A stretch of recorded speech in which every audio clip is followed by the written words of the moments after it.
Assalamualaikum warahmatullahi wabarakatuh. Pertama dan utama sekali, saya panjatkan rasa puji dan puji syukur saya kepada Allah Subhanahu wa Ta'ala yang telah mengaruniai kita dengan rahmat dan nikmat-Nya sehingga kita dapat melaksanakan perkuliahan tatap virtual pada hari ini dengan mata kuliah struktur perkembangan tumbuhan dengan dosen pengampu Ibu Rahmadani Fitri, SPD, MPD. Sebelum saya mempresentasikan materi saya akan memperkenalkan anggota kelompok saya dengan saya sendiri, Fadila Ulfa, dengan NIM 21031071. Selanjutnya ada Gilang Surya Ramadan dengan NIM 21031072. Dan ada Hadid Ahlul Fadal dengan NIM 21031073. Materi yang pertama adalah konsep dan fungsi daun. Daun adalah salah satu organ tumbuhan yang tumbuh dari ranting. Biasanya berwarna hijau karena mengandung klorofil dan terutama berfungsi sebagai penangkap energi dari cahaya matahari untuk fotosintesis. Daun merupakan organ penting bagi tumbuhan dalam melangsungkan hidupnya karena tumbuhan adalah organisme autotrof obligat. Fungsi daun. Yang pertama ialah tempat terjadinya fotosintesis. Pada tumbuhan dikotil, terjadinya fotosintesis di jaringan parenkim palisade. Sedangkan pada tumbuhan monokotil, fotosintesis terjadi pada jaringan spons. Kedua, sebagai organ pernafasan. Di daun terdapat stomata yang berfungsi sebagai organ respirasi. Ketiga, sebagai tempat terjadinya transpirasi. Keempat, tempat terjadinya gutasi.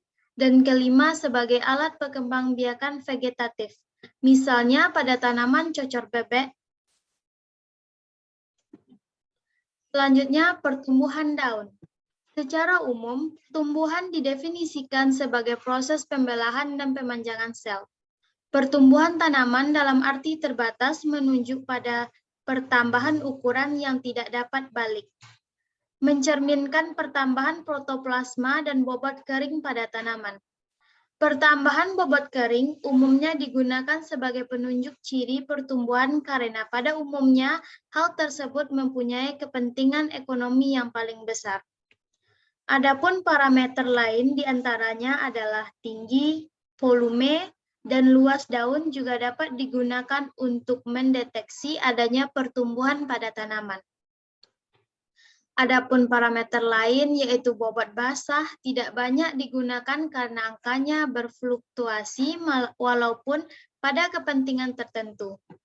Parameter ini menjadi penting daripada bobot kering, terutama pada studi dan produksi hortikultura. Faktor pertumbuhan tanaman. Secara umum, faktor pertumbuhan tanaman meliputi faktor internal atau genetik dan faktor eksternal atau lingkungan. Faktor internal yang mempengaruhi pertumbuhan tanaman adalah 1. Ketahanan terhadap tekanan iklim, tanah, dan biologis. 2. Laju fotosintesis. 3. Respirasi. 4. Pembagian hasil asimilasi dan nitrogen. 5. Klorofil, karoten, dan kandungan pigmen lainnya. 6. Tipe dan letak meristem. 7. Kapasitas untuk menyimpan cadangan makanan. 8. Aktivitas enzim. 9. Pengaruh langsung oleh gen, misalnya heterosis atau epistasis. Dan 10. Diferensiasi. Faktor eksternal yang mempengaruhi pertumbuhan tanaman adalah 1. Faktor iklim, meliputi cahaya, temperatur, air, panjang hari, angin, dan gas. 2. Ada faktor edafik yang meliputi tekstur, struktur, bahan organik, kapasitas pertukaran kation, pH, kejenuhan basah, dan ketersediaan nutrisi. Selanjutnya ada faktor biologis yang meliputi gulma, serangga, organisme penyebab penyakit, nematoda, herbivora, dan mikroorganisme tanah.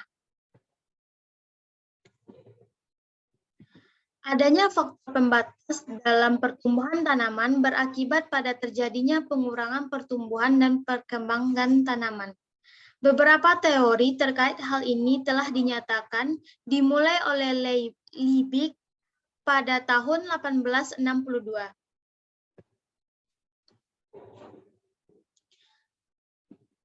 Selanjutnya ada fase eksponensial atau logaritmik.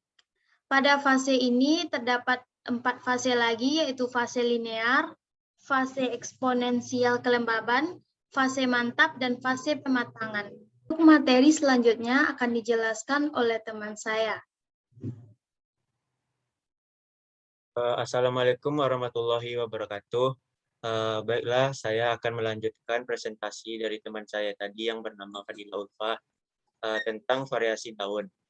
Kelengkapan dan bagian-bagian daun. 1. Struktur bagian luar daun.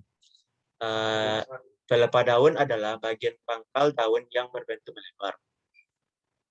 Sedangkan tangkai daun adalah bagian atau organ daun yang dapat menopang atau menahan helai daun agar tidak jatuh. Helai daun bentuk helai daun adalah yang tebal dan ada yang tipis, serta warna dan ukurannya juga sangat beragam. Yang kedua yaitu struktur bagian dalam daun. Epidermis adalah jaringan yang ada di bawah permukaan bawah daun. Jaringan mesofil adalah jaringan yang terbentuk dari sel parenkim yang fotosintetik dan berada pada bagian dalam daun. Stomata adalah sebagai tempat penukaran gas seperti CO2 yang diperlukan oleh tumbuhan dalam proses fotosintesis. B itu macam-macam daun. Yang pertama itu daun sejajar. Tulang daun sejajar adalah tulang daun yang terbentuk lurus seperti paralel. Bentuk yang sejajar ini membuat bentuk daun terlihat seperti menyatu. Contohnya yaitu daun tebu, daun padi, dan daun jagung. Yang kedua yaitu daun menyirip. Tulang daun menyirip adalah tulang daun yang susunannya berbentuk seperti sirip-sirip ikan. Contohnya pada tumbuhan yang mempunyai biji dikotil, seperti daun mangga, daun rambutan, daun jambu biji, dan daun-daun lainnya. Yang ketiga yaitu daun menjari. Tulang daun ini berbentuk seperti jari tangan yang direntangkan atau dilebarkan.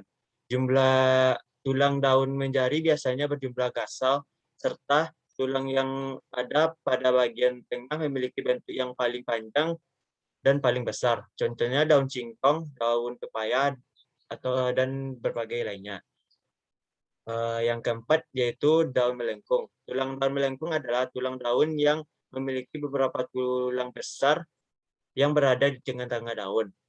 Tulang besar tersebut akan membuka atau membuat jalur di tepian daun. Contohnya tumbuhan daun waru, daun genjer, dan daun sirih. Yang kelima yaitu daun berduri. Tulang daun berduri ini masuk ke dalam jenis tanaman konifer. Tumbuhan bertulang daun berduri ini terdapat pada pohon cemara, pohon pinus, pohon nanas, dan lain sebagainya. Sebaiknya presentasi akan dilanjutkan oleh teman saya yang lainnya. Saya tutup dengan Assalamualaikum warahmatullahi wabarakatuh.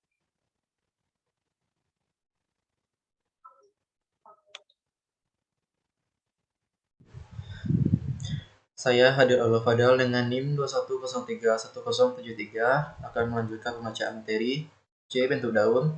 Bentuk daun sangat bervariasi. Sepintas kita dapat mengamati bahwa bentuk daun ada yang bulat, bulat telur, panjang seperti pita, dan ada juga yang berbentuk segitiga, runcing seperti tombak, jantung, ginjal, dan lain-lain. Ada 4 golongan letak bagian daun. Pertama, bagian daun terlebar berada di tengah-tengah helai daun. Bagian daun terlebar terletak di bagian bawah antara tengah daun dan pangkal daun. Bagian daun terlebar terletak di bagian atas antara tengah daun dan ujung daun. Bagian daun merata, tidak ada bagian daun yang terlebar. D. Bentuk ujung daun. Ujung daun dikatakan runcing apabila kedua tepi daun bertemu di ujung membentuk sudut lancip atau kurang dari 90 derajat. Apabila kedua sisi daun membentuk sudut tumpul atau lebih dari 90 derajat, maka ujung daunnya dikatakan tumpul. Ujung daun tumpul dapat dijumpai pada daun yang berbentuk bulat telur terbalik. Pada daun jambu monyet, ujung daunnya rata atau rompang.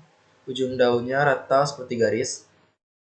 Tumbuhan bunga kupu-kupu, ujung daunnya dikatakan berbelah, yakni bagian ujungnya melekuk ke arah dalam atau pada daun yang berbentuk sudip. Bentuk pangkal daun. Bentuk runcing, meruncing, tumpul, membulat, rompang, berlekuk yang dijumpai pada ujung daun ternyata juga dijumpai pada pangkal daun. Pangkal daun yang beruncing dapat dijumpai pada daun yang berbentuk memanjang, lancet, dan lain-lain. Pangkal daun yang meruncing dapat dijumpai pada daun yang berbentuk bulat telur terbalik dan daun berbentuk sudip. Bentuk pinggir daun. Daun dengan torehan kecil dan dangkal mempunyai bentuk tepi daun sebagai berikut. 1. Tepi daun bergerigi jika torehan dan tonjolan membentuk sudut lancip. Tepi daun bergerigi ganda jika tepi daun yang bergerigi dengan tonjolan yang tepinya bergerigi lagi. Bergigi jika torehan tumpul sedangkan tonjolannya lancip. Beringgit jika torehan lancip sedangkan tonjolan tumpul. Berombak jika torehan dan tonjolannya sama-sama tumpul. Daun dengan torehan besar dan dalam, biasanya bagian tonjolannya mengikuti ujung tulang daun, sedangkan bagian yang bertoreh terdapat di antara tulang daun. Berdasarkan dalam torehannya, maka dapat dibedakan ke dalam. 1. Berlekuk jika dalamnya torehan kurang dari setengah panjang tulang daun yang ada di kiri kanannya. 2. Bercangap jika dalamnya torehan kurang lebih setengah panjang tulang daun yang ada di kiri kanannya.